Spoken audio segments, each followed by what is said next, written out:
6 number question क्या है? If angle A and angle B are acute angle such that cos A equal to cos B, then so that angle A equal to angle B। इसके लिए हमें क्या करना पड़ेगा? एक triangle बनाना पड़ेगा। तो चलिए हम लोग एक ट्रेंगल बनाते हैं। ये रहा एक ट्रेंगल। इस ट्रेंगल का हम लोग नाम रखेंगे कैसे? देखो, एंगल ए और एंगल बी दिया है एक्यूट एंगल, यानी इस एंगल को और इस एंगल को हम लोग ले लेंगे ए और बी, और ऊपर में क्या ना रख देंगे? सी। एक कंस्ट्रक्शन करेंगे, यानी इससे एक परपेंडिकुलर ड्रॉ करेंगे। क्या चीज पे? ए बी पे, यानी ये क्या होगा? परपेंडिकुलर होगा। इसका नाम रख दिए हम लोग, क्या चीज? डी रख दिए। अब हमें क्या दिया हुआ है? सबसे पहले हम लोग सॉल्व करते हैं। तो हम लोग क्या किए हैं? सबसे पहले कि ड्रॉ किए हैं, draw C D perpendicular on क्या चीज? A B. ए बी पे सी डी एक परपेंडिकुलर ड्रॉ कर दिए। अब हम इस ट्रेंगल में लेकर चलेंगे। तो सबसे पहले मेरे पास गिवन क्या है? गिवन में है cos A equal to cos B, यानी एक बार इस एंगल के लिए cos और एक बार इस एंगल के लिए cos। अगर हम लोग इसको ले ले cos को, तो cos का फॉर्मूला क्या होता है? बेस अपॉन हाइपोटेनस, यानी cos A अगर लेते हैं तो इसके लिए क्या होगा? ये बेस बन जाएगा, यानी क्या चीज? AD अपॉन हाइपोटेनस क्या होगा? AC, यानी AD upon AC equal to cos B, यानी इस एंगल को हमको लेना है। तो इस एंगल के लिए बेस ये बनेगा, तो बेस क्या हो जाएगा? BD अपॉन हाइपोटेनस क्या हो जाएगा? BC। अब इसको हमें एज्यूम कर लेना है कोई कांस्टेंट, यानी इक्वल टू हम लोग क्या ले लेते हैं? कांस्टेंट। इक्वल टू कांस्टेंट ले लिए। अब हम क्या करेंगे? इस वाले को एक बार के इक्वल करेंगे, फिर इस वाले को एक बार के इक्वल करेंगे, यानी कि AD upon AC equal to K. अगर हम लोग AD यहां से निकालते हैं तो क्या होगा? KAC। इसको हम इक्वेशन 1 मान लेंगे। फिर उसी तरह से BD upon BC equal to क्या चीज? K। अगर हम लोग BD निकालते हैं तो BD इक्वल टू क्या होगा? KBC। इसको मान लेंगे इक्वेशन 2। अब हम एक एक करके निकालेंगे। In triangle, right angle triangle ADC, ADC, इस ADC में परपेंडिकुलर क्या होगा? CD होगा। तो पाइथागोरस थ्योरम से अगर हम लोग CD निकालते हैं तो CD का स्क्वायर इक्वल टू क्या होगा?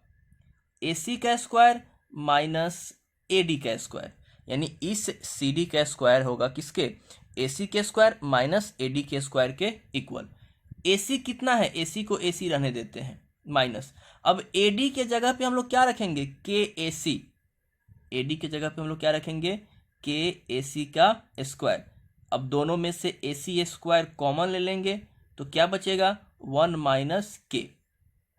उसी तरह से इन ट्रेंगल BDC, BDC, इस ट्रेंगल में हम लोग देखेंगे। तो इस ट्रेंगल में क्या है कि इस ट्रेंगल में भी क्या है? परपेंडिकुलर आपका CD है, यानी कि हमें CD का स्क्वायर निकाल लिए।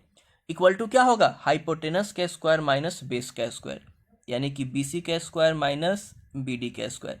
BC के जगह पे BC रहने देते हैं, और BD इक्वल टू क्या है? KBC, यानी इसके जगह पे क्या रख देंगे हम लोग? KBC का स्क्वायर हो जाएगा। अब दोनों में से हमें क्या कॉमन कर लेना है? BC स्क्वायर कॉमन कर लेना है। तब क्या होगा? 1 माइनस K स्क्वायर। अब इधर देखिए, इधर भी CD स्क्वायर, इधर भी CD स्क्वायर, यानी दोनों का LHS जब इक्वल है, यानी कि CD स्क्वायर इक्वल टू इतना, इधर भी CD स्क्वायर इक्वल टू इतना। अब जब दोनों का इक्वेशन क्या चीज़ है? इक्वल है, यानी इसको इक्वेशन 3 मान लेते हैं, इसको इक्वेशन 4 मान लेते हैं। तो हम लोग क्या लिखेंगे? From equation 3 and 4 LHS equal to RHS को भी इक्वल कर देंगे, यानी AC का square into 1 minus K square equal to BC का square into 1 minus K square. ये कट गया तो क्या बचा?